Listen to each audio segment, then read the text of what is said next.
The virus has affected all of our lives, but through it we've seen Canadians from coast to coast to coast lend a hand, make personal sacrifices, and help others.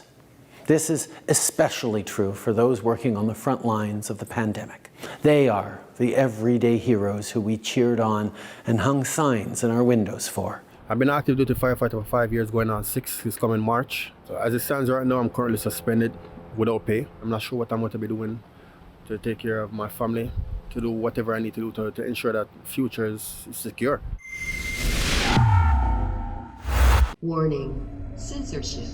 Warning, censorship. Lincoln J for Rebel News here in Toronto. Now, for the past 20 months, frontline workers have been declared heroes for their continuous work throughout the pandemic.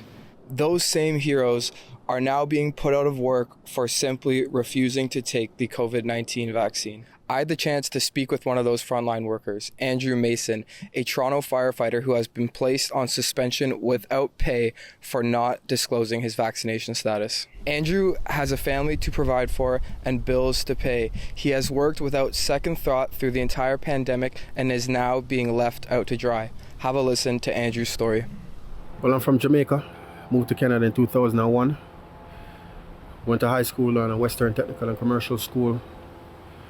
From that point on, just got into the working field after I graduated from high school. I had a friend of mine that introduced me to firefighting through the newspaper, so he told me to give it a go. So I said, you know what, I would. Went out to the seminar, got into it, spoke to a few guys. They got me really interested because it was more like a brotherhood, so I was really interested in getting something like that where you could feel like a close-knit family while you're doing your work, and it gets you motivated, helping people and being close to the guys that you're working with at the same time. So that's how I got into it. Fell in love with it from that point on. I've been active duty firefighter for 5 years, going on 6 this coming March. With the mandatory vaccine requirements in place for Toronto Fire Services, where does this leave you? Well, it leaves me basically hopeless because I'm not sure what I'm going to be doing to take care of my family, to do whatever I need to do to ensure that future is secure. As it stands right now, I'm currently suspended without pay. I have no income coming in. I have no clue what I'll be doing. It's leaving me in uncertainty because we have no idea what's really going on between the negotiation between the council and the union. We're basically left in the dark. There's no releases. There's nothing really updating us about what's really going on. And up from the bit of information that I did have is that City Council is being very hard in terms of making any kind of compromises towards us or having any kind of sympathy for us to be able to exercise our freedoms into not disclosing our vaccination status or whatever the case may be when it comes to that. So with that information that we do have and what we don't, it's just very, very depressing. What were your interactions like with your superiors, your colleagues on your final days of work before the suspension? Well, my superiors, like with my captains and such, that we have constant interaction with, they were fantastic. The guys that I work with, they were great. They were very supportive, and they basically supported me to make whatever decision that I needed to make, whatever I thought was right. The guys were looking out for me, so they were just like, you know what, do what's best for your family. If you can, go ahead and do it, just so you know that you're safe and secure. And they did it with the purest of hearts.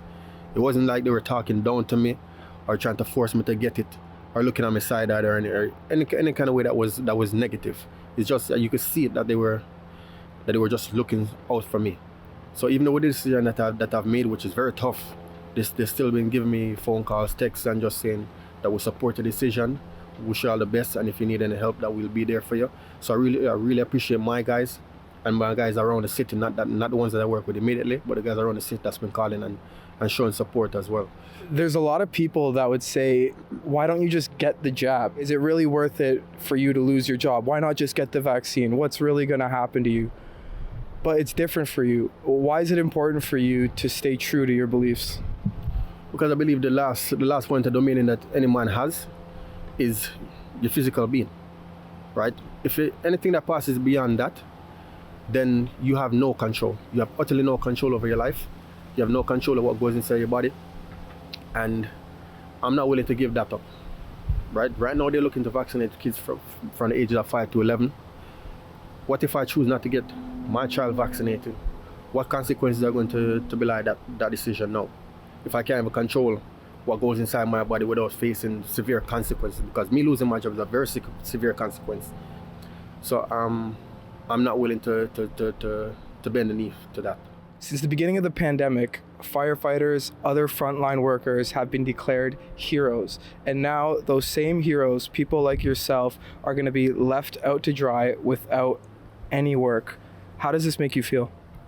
As I said, this situation just leaves me feeling depressed, especially for the guys that have been doing it a lot longer than me, that have more experience than me, that have done more than me. There are a lot of bigger heroes that I work with that are out of a job right now. So it's very depressing. Uncertainty is not a nice feeling. And me taking this risk of seeing whether the city might backtrack and just say, you know what, we're being a bit harsh, we'll give you your job back. Do some testing. Just anything. Just get us out of a state of uncertainty and that depression. It would help. But I think they're being very tough, and I don't think they will give any ground. So it's bleak. You got a family to provide for, you got bills to pay. What does the future look like for you? Not sure what we're going to be doing, but I have to keep my head up so that my kids don't feel down. I have to make sure that my family, immediate and extended family, they feel secure and confident in the decision that I'm making. And the principles that I have, I just got to pass it on to my kids, because if I have nothing else to pass on, the one thing that I can pass on and leave behind when my time comes is my principles. What is your message to the elected officials that are creating and supporting these mandates? Well, my message to the officials creating and supporting these mandates is, last year we were treated as heroes. This year we're treated as villains, as criminals, just based on the decision that we've made to body autonomy. To make decisions that are based on us, that is an individual decision. Well, there you have it. Andrew is just not going to budge and is staying true to his beliefs. He's just an example of one of the many Canadians that are being put in similar situations for not disclosing their vaccination status. If you want to be a part of our fight against vaccine mandates, please consider donating at fightvaccinepassports.com. For Rebel News, I'm Lincoln J. Like I said earlier, guys, we are doing everything in our power to fight back against these mandates.